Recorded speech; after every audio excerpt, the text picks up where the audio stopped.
Well, welcome back. The rock and roll industry continues to remember Ozzy Osbourne, the music icon who saw success both as a solo artist and the frontman for the legendary band Black Sabbath. He died at the age of 76 on Tuesday. Now, as you can imagine, it's been the top story on music news sites, among them Loudwire. That's one of the biggest websites for all things hard rock and metal. Their YouTube channel has millions of hits, and they do interviews with some of rock's hugest, biggest stars. And of course, they've got a ton of stories about Ozzy on their site right now. Joining us is Joe DiVita, editor-in-chief of Loudwire. Joe, thanks for being with us here. There's been so much talk about Ozzy's farewell show, which was just a couple of weeks ago. You flew over to the UK. You were there for it. You were in the pit. What was that like? Even as a writer, indescribable. It's hard to put these things into words, as we've seen everybody talk about this event. Just the amount of love that was in the air. I mean, 7 minutes between sets of 10 hours of headliners, all there for one reason, to build up to the big moment of Ozzy coming out there.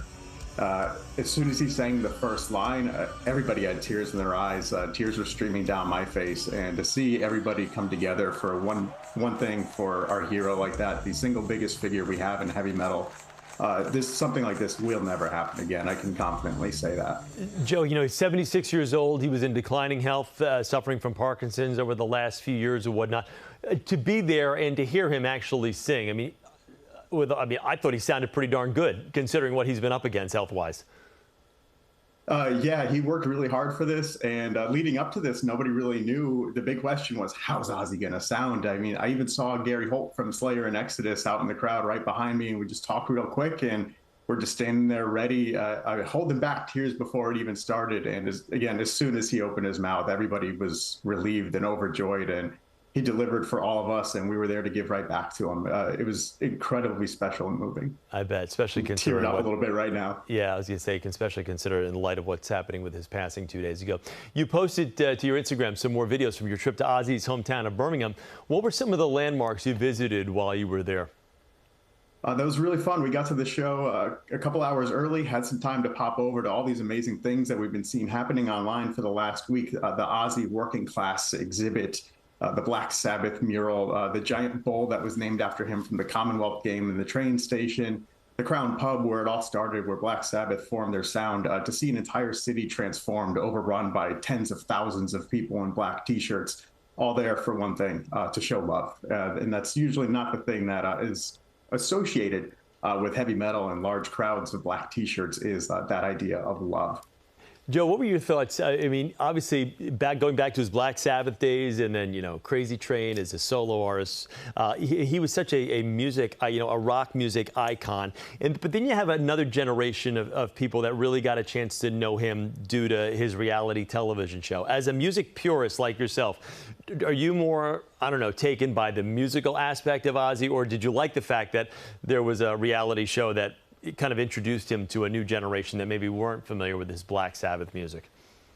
I think Sharon Osbourne did an incredible job making sure that Ozzy remained relevant for every generation. And that's why he's as big as he was and is being celebrated by the world today by multiple generations of people. I was actually just rewatching the Osbournes the last couple months with my wife, and watching it again as an adult versus a kid, there's an entirely new perspective. And one thing that blew me away was seeing Ozzy demonstrate sound parenting. I mean, he's telling his kids, no drinking, no drugs. I know that sounds crazy coming from the mouth of John Michael Osbourne, but he was there looking out for his kids because he knows what addiction did to him, and he didn't want to see that happen to the people that he loved most in his life. So that was one thing that's really touching, watching that all over again. Yeah, I think for so many people who, again, including myself, who, the whole, batting the head off a bat on stage type thing was always kind of like the one thing that always stood out.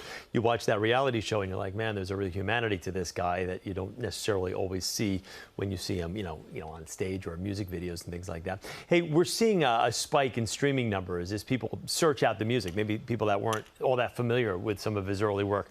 Whether you're a brand new listener or a rock fan that's been basically listening to him for decades, what are some of your recommendations for like the casual Ozzy Osbourne fan out there that's now like kind of digging back into his past?